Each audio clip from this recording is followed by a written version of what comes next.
Hi అండి. అందరికీ నమస్కారం. నేను మీ చింటూ రాథోడ్. ఇప్పుడు ఈరోజు ఏం చెప్పుకుంటున్నామంటే ఆహ్, జాబ్ గురించి. ఇది నేనే రాసినాను. రాసుకుంటే మిస్ అవ్వదు. అందుకు రాసుకొని చెప్తాను. జాబ్ రావాలి అంటే దానికి సంబంధించి చదువు చదవాలి. అంతే కదా! జాబ్ రావాలి అంటే జాబ్‌కి సంబంధించి చదువు చదవాలి. అంటే ఏ జాబ్ నీకు ఇంట్రెస్ట్ ఉందో దానికి సంబంధించి మాటలు, ఆలోచనలు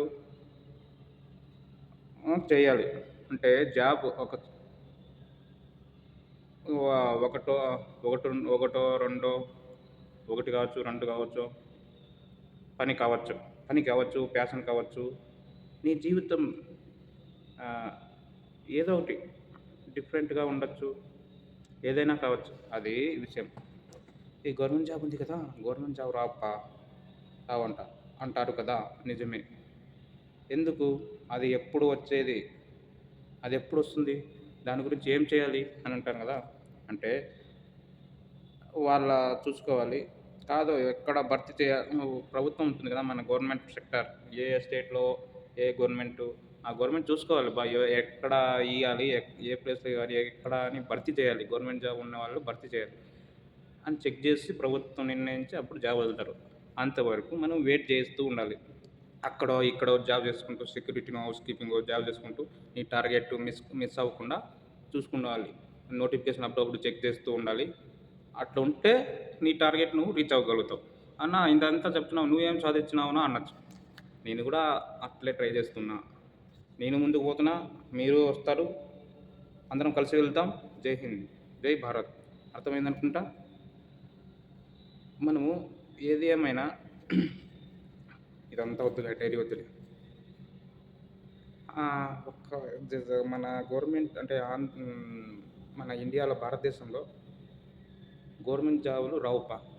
ఎక్కడెక్కడ అదేంది డబ్బులు ఇచ్చి కొనుక్కున్నారు జాబు, అక్కడే ఉండిపోయింది అని చెప్తాం కదా! వాళ్ళకి సర్దుకుంటాం. మనకు మెరిట్ ఉన్న వాళ్ళకి రాదంటారు. ఏదో ఒకటో, రెండో ఉండదు. దానికి కాంపిటీషన్ చాలా పెరిగిపోయింది ఇప్పుడు. ఎందుకంటే ఒకటే గోల్, ఒకటే టార్గెట్ పెట్టుకొని అదే, అదే, అదే, అదే, అదే పట్టు విడువని విక్రమార్కుల్లాగా ఉంటే ఖచ్చితంగా సాధిస్తావు. ఇద్దరిని, ముగ్గురిని చూసిన ఆర్మీ జాబ్ కొట్టేవాళ్ళని. దాని గురించే ఆలోచన చేస్తూ, దాని గురించే మాట్లాడుకునుంటూ, దాని గురించే పొట్టలు, గిట్టలు, సిక్స్ ప్యాక్స్ చేసుకునుట, రన్నింగ్ చేసుట, దాని గురించే ఆలోచించుట, దాని గురించే ఎగ్జామ్ తెలుసుకునుట, ఎగ్జామ్ చదువుట, అవన్నీ అట్లా అంటే ఈజీగా అయిపోయింది. అట్లా పెరిగిపోయినాడు. అట్లా జాబ్ కొట్టేసినారు. మనకు కూడా అంతే ఇప్పుడు. ఇప్పుడు ఆహ్, గవర్నమెంట్ జాబ్‌లు మన ఇండియాలోనే రావు. మన ఇండియా అంటే మన రాష్ట్రమే రావనుకో. వదిలేదనుకో. అది ఎప్పుడు ఐదేళ్ళలో ఎప్పుడు వదులుతారో తెలీదు. ఆ మధ్యలో ఎప్పుడు వదులుతారో తెలీదు. నోటిఫికేషన్ అనేది వదులుతారు. అప్పటికి మన ఏజ్ బార్ అనేది పెరిగింటది. అయినా పర్లేదు మన ఏజ్ లిమిట్ ఎంతుందో అంతవరకు ట్రై చేయాలి.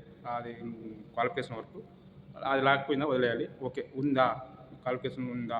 నీ ఏజ్ లిమిట్ ఉందా? అంటే నువ్వు కష్టపడుతూనే ఉండాలి. దాని గురించి ఏది నీకు ఇంట్రెస్ట్ డాక్టరా? పోలీసా? డ్రైవరా?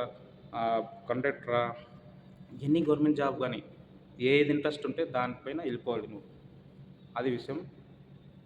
దాని గురించే ఆలోచనలు చేయాలి. దాని గురించే నిరంతరం కృషి చేయాలి. పగలనక, నైట్ అనక దాని గురించే మాట్లాడాలి. దాని గురించి టార్గెట్ ఉండాలి. అంటే ఇక్కడ ఏందంటే ఎవరికీ అర్థం కాలేదు. మన ఇండియాలో చదువులు ఎట్లున్నాయంటే మన దేశం, మన స్టేట్‌లో ఇంటర్ అంటారు. 10థ్ తర్వాత ఇంటర్ తర్వాత డిగ్రీ అంతే. అప్పుడు. అందువల్ల జనాభా పెరిగిపోయింది. ఇప్పుడు చూస్తే కాంపిటీషన్ పెరిగిపోయింది. అందరూ వచ్చేస్తారు డిగ్రీ అయిపోయిన తర్వాత. మళ్ళీ ఎట్టపోలనేది దారి తెలీదు. ఎనీ గ్రూప్ ఉండొచ్చు. ఎనీ బ్రాంచ్ ఉండొచ్చు.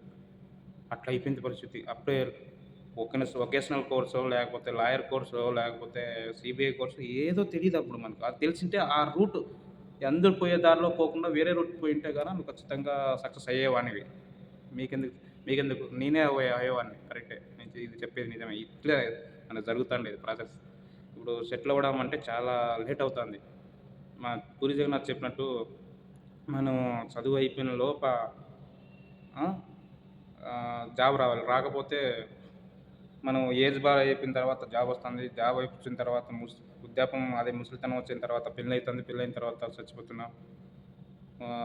ఏజ్ బార్ అయిపోతుంది, చచ్చిపోతున్నాం, అట్లా జరుగుతుంది. ఏదో అన్నీ ఏందో అందుకోలేకపోతున్నాం మనం. మన గోల్‌ని అంటే పోయే జనరేషన్ ఎట్టిట్ట పోతుంది ఫాస్ట్‌గా, స్పీడ్‌గా దానికి అందుకోలేకపోతున్నాం. అది ముందు ముందు అయిపోతుంది. మనం కిందనే ఉన్నాం. ఇంక రాను రాను ఏమవుతుందో ఏమో అని భయముంది. కానీ ఆ భయమొద్దు. నువ్వు ఎట్లున్నది అట్లే పోతా ఉండు. ధైర్యంగా పోతా ఉండు. ఏం జరిగితే అది జరిగినయి. భగవంతుడు చూసుకుంటాడు. హ్యాపీగా నువ్వు నిరంతరం కృషి మాత్రం వదలొద్దు. నీ పట్టుదల వదలొద్దు.